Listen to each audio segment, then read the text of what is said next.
I'm Ice, and here I am in a very strange, darkly lit room with the lovely Ed Sheeran. Hello, Ed. Hello. So for those people that don't know kind of like what your music is, can you just explain? Yeah, it's like a blend of acoustic soul and a bit of folk and a bit of hip hop. So let's talk a little bit about looping, so obviously that's what you're kind of known for. Can you just kind of describe, I guess, what essentially it is for someone who doesn't know? It's a guitar effects pedal, and you plug in guitar, and I plug in vocals as well, and you can essentially create a track on the spot live. So you have your own backing track, but obviously like it's all live, so you can control what you put in and what comes out. And yeah, it's just a great way to play live.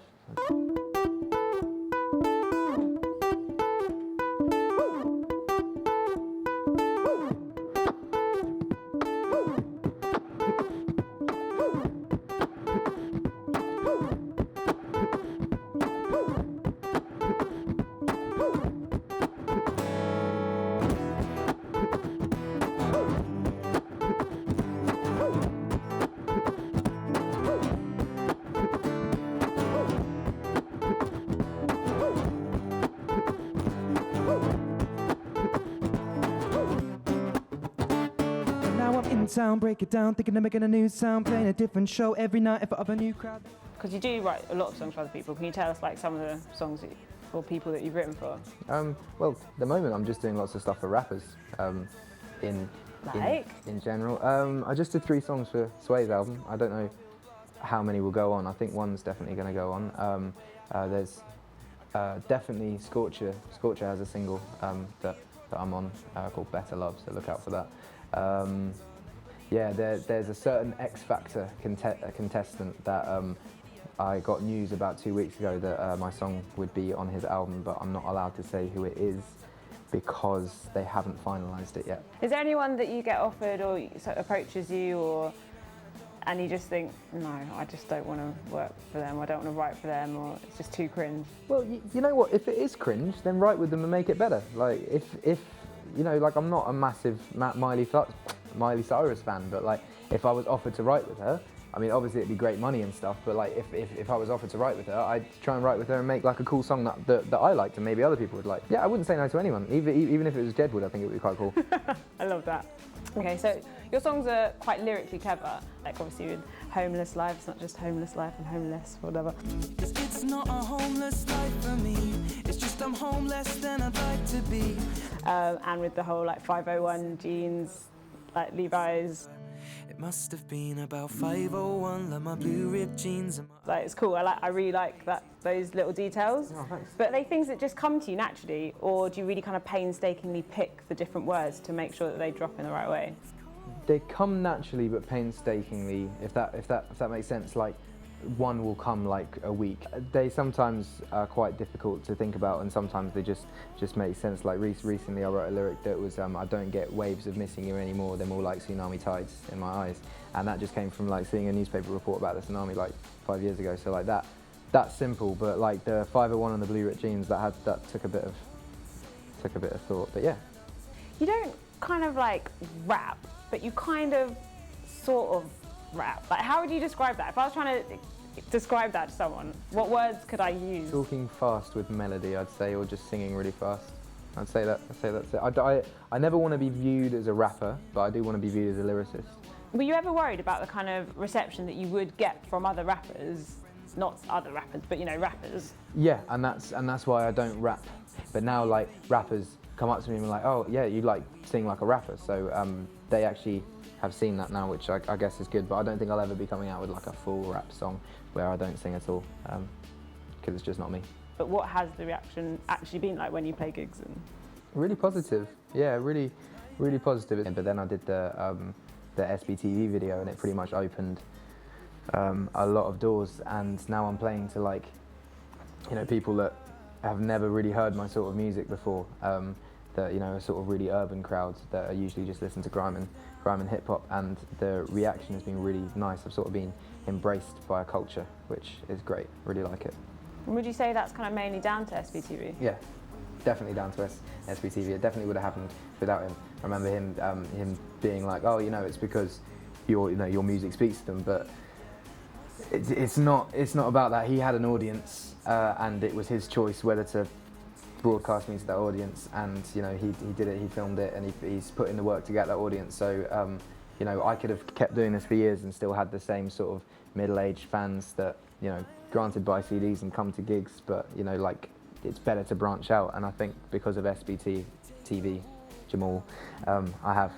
Did you know before you did it that it was going to kind of open all these doors and be a real turning point? Not at all, not at all. I did it as a sort of a bit of a middle fingers up to, like, because I was told about 2 years ago never to play that song again and not Which to beat song? You Need Me, I Don't Need You. What? Yep. Who? Where are they? They are no longer involved with me. Good. But yeah, they basically said you can't rap, so don't. Yeah, you shouldn't loop pedal. You shouldn't play that song again. Blah blah blah. So I sort of did that video as a sort of like, let's see what people think, and it's been crazy. It's been crazy the amount of love that it's got. It's got so many hits. How many has it got? Do you know? Yeah, I checked today. It's on 90,000. It's insane. Which is great. Lastly, what's the future? What's next for you? I'm putting together this collaborations EP with a lot of rappers, so I'm working on that at the moment, and then I'm writing lots of songs for what should be my album. Basically, doing a lot of shows, touring with Example and Devlin and DJ Yasmin. Thank you for talking to me. Now, I'm so lucky you're going to perform for us an exclusive track, right? Do you want to introduce it? Yeah, this is a brand new, never heard before track called UNI, and it's about some stuff that happened recently.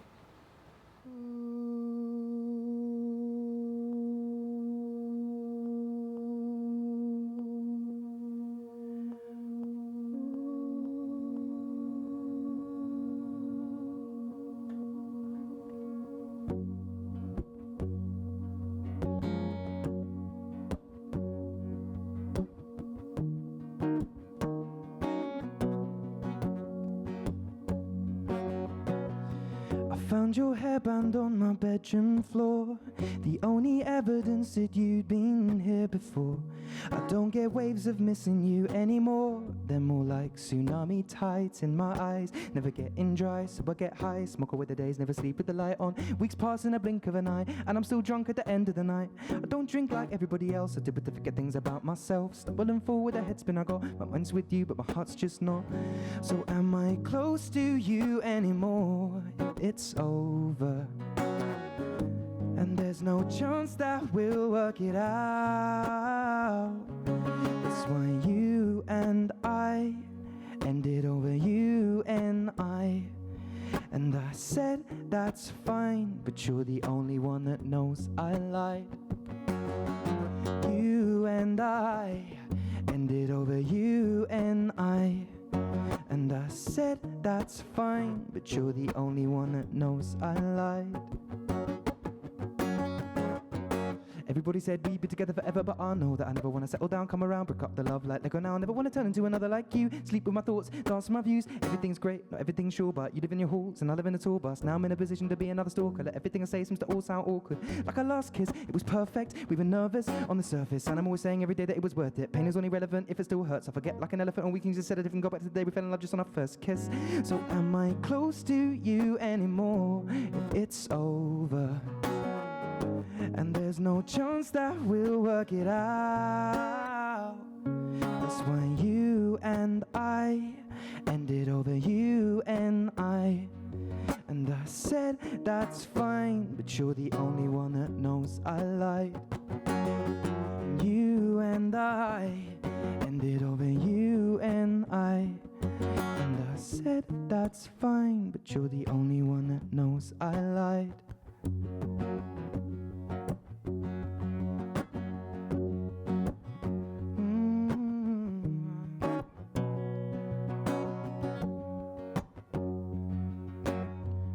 Cause if I was gonna go somewhere, I'd be there by now. And maybe I can let myself down. I'm thinking that I'm unaware. I keep my feet on the ground and keep looking around to make sure I'm not the only one to feel low. Thank you.